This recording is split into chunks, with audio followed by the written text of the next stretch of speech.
So here we are again. I'm Phil, and I'm down at Seaton, which is a lovely little East Devon resort and beach and coastline. I'm with Maria Morris, who I've known for a little while now, and she's with me today to take us around Seaton's Labyrinth. So welcome, Maria, and perhaps you'd like to start to explain what this is all about, how this came about.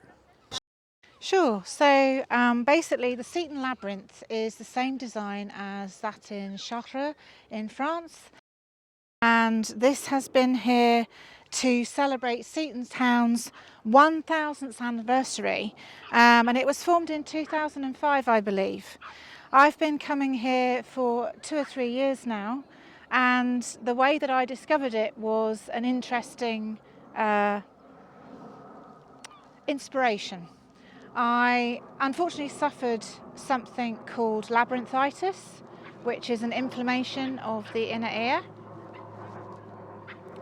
And I realised that I needed to walk a labyrinth to help rebalance my right to left brain. And I thought, where am I going to find a labyrinth? And I do some work for a company based in Seaton. And I did some research and realised that the labyrinth was here in Seaton, but I hadn't yet discovered it. So I came down to the seafront and asked several of the locals where it was, and eventually found this amazing space.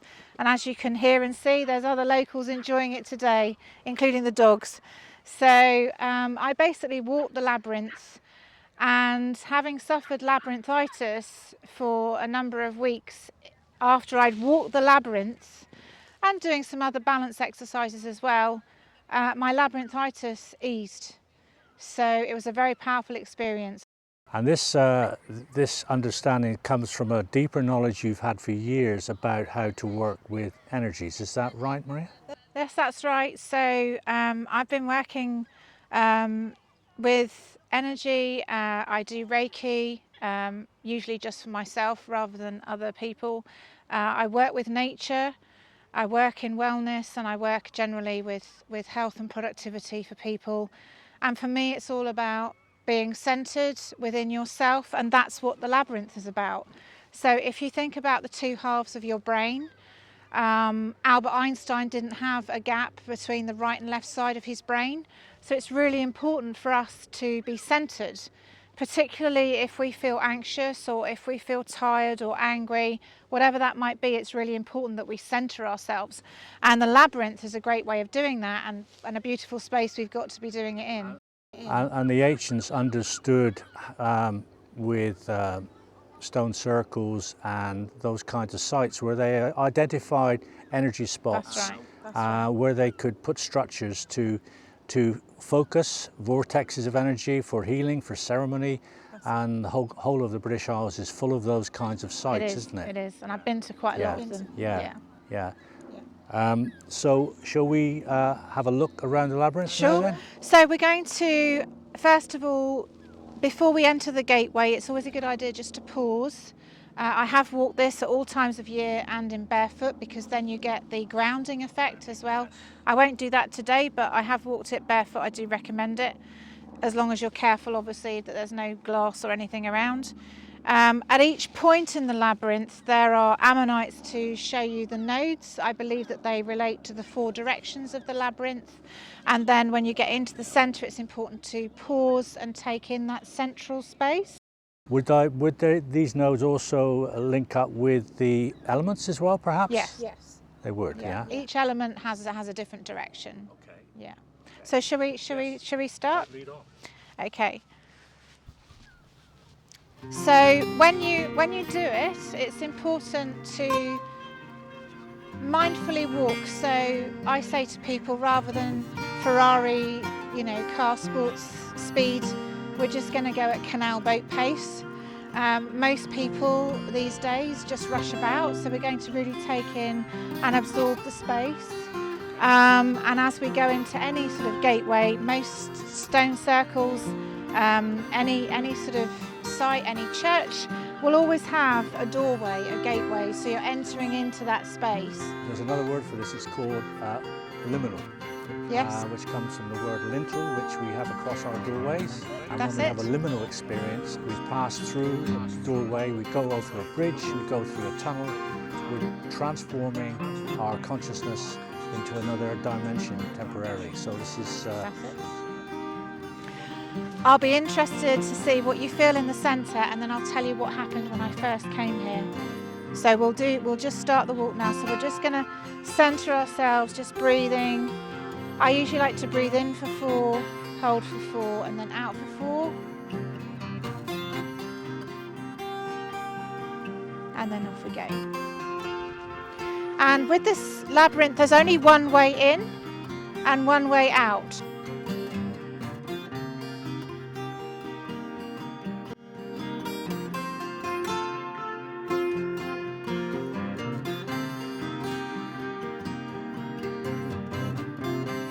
One thing I like to do is, as I walk, to feel the weight from one foot to the other.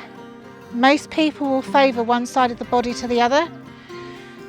Quite often people have health issues on the right side or the left side of their body, and you might be interested to know that if it's left side, it's usually the female side, related to either your feminine side of self or a female side of your ancestral line, whatever, your family, friends. If it's the right side, it's usually the masculine side of you, or it's to do with a man or a male side of your ancestral line. So from a I Ching point of view, this would be the masculine would be the yang side, and the yin side would be the feminine. And if you have a, most of us are born either with an orientation of left-handed or right-handed, so you do most of your yang work with your dominant side. Would that be a comparison as well? Yeah. Yeah, absolutely, absolutely.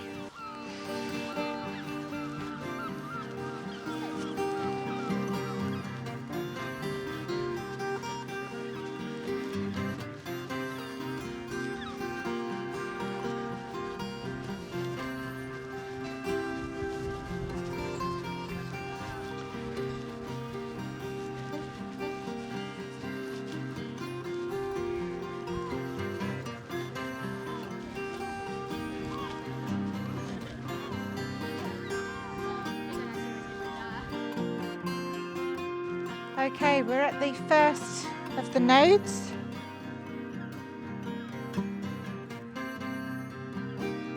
And each node here has got a lovely ammonite on.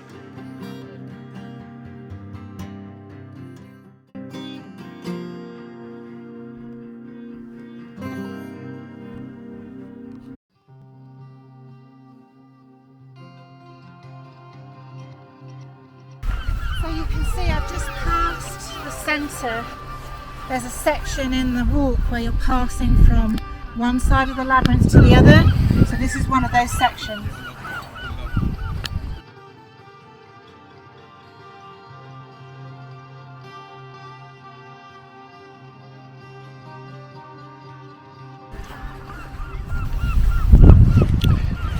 There are so many parallels in nature with our physiology. Absolutely. And our energy, and the more disconnected we become for it, the more ill we become. True. At the next node, I'll show you another exercise that I like to do to connect the right to left side of the brain and body. Okay.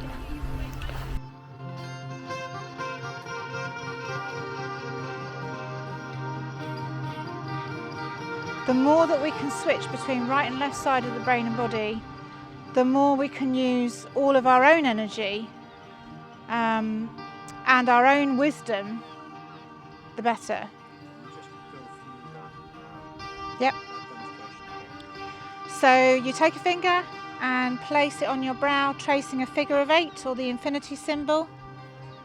First with one hand and then with the other, just a few times, just that you're connecting both sides.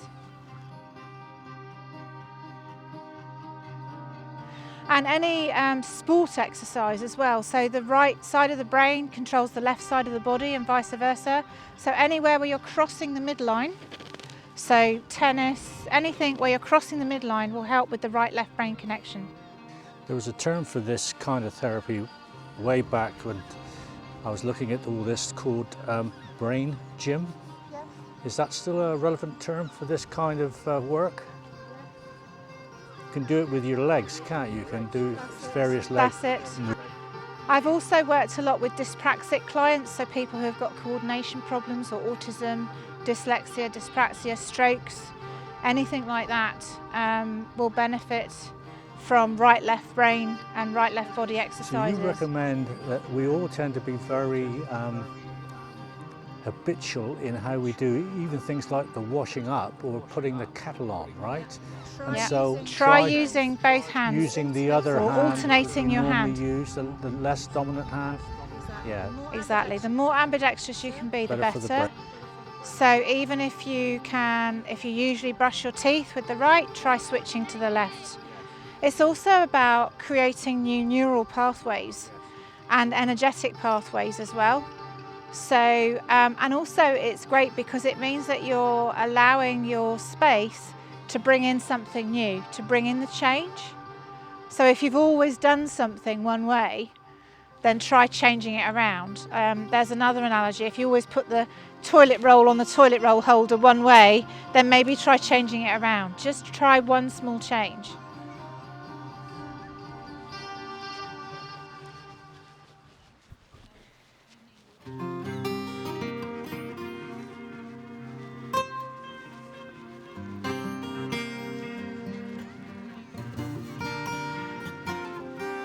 It's interesting, as I'm walking, I'm feeling the energy different here today. I came last week and it felt a bit slower there. I don't know why, but it felt a bit slower. Some spaces I feel I need to speed up, and other spaces I feel I need to slow down.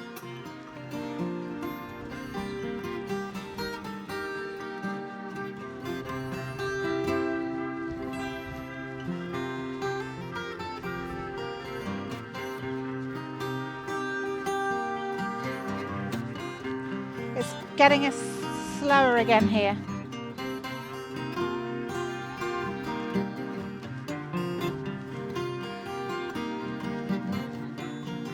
Okay, we're at the centre.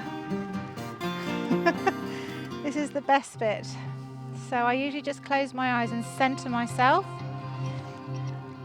People do that in different ways. So just kind of make sure that your weight is even on either foot, that you're standing up nice and tall. Maybe do a stretch up, just to stretch and just be.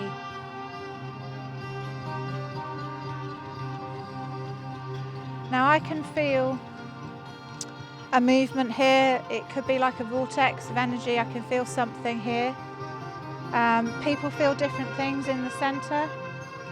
So see if you get a sense of anything.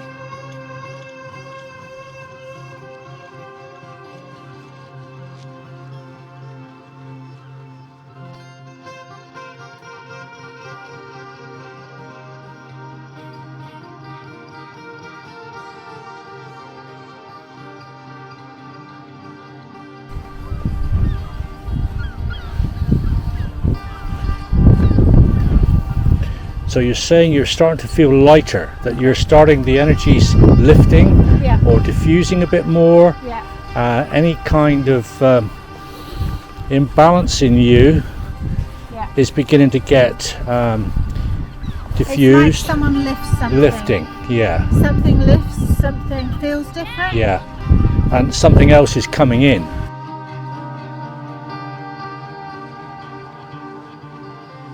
Crossing over the central point again.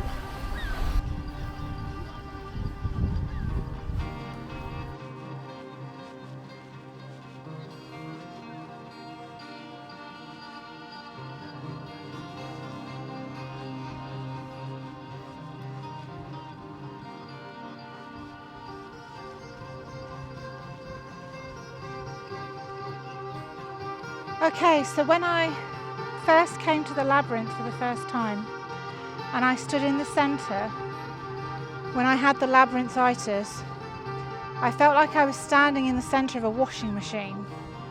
There was energy, there was sound. It was partly the labyrinthitis, but there was something. And also I had a sense of, I was at the centre of time. So I felt like there was the past in one direction, there was the future in the other direction, and I was at the centre of that in the present moment. And it was like all of time was coming around me. It was a really powerful experience for that first time being in that vortex with the labyrinthitis. So absolutely lifted and cleared or rebalanced or did whatever it needed to do. It was really powerful.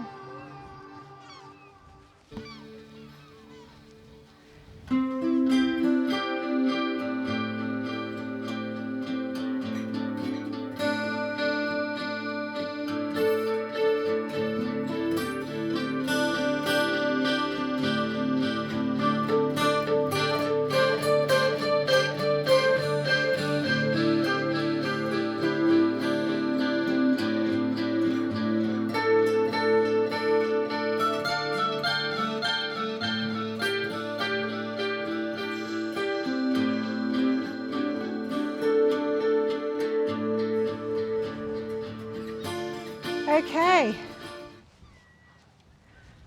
I'm going to stop there, and as we go out of the gateway we can give thanks to the labyrinth and to this space. Thank you, Phil.